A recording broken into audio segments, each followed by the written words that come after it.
לכל המתייפפים, בואו תראו מה זה הישראלי המכוער, איך משאירים דירה של Airbnb.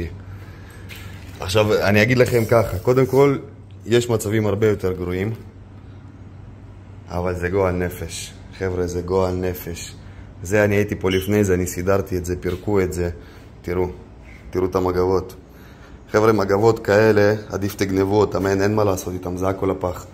תראו איזה גועל נפש, תראו את הסימנים, תראו את הרגל של השולחן, גועל נפש.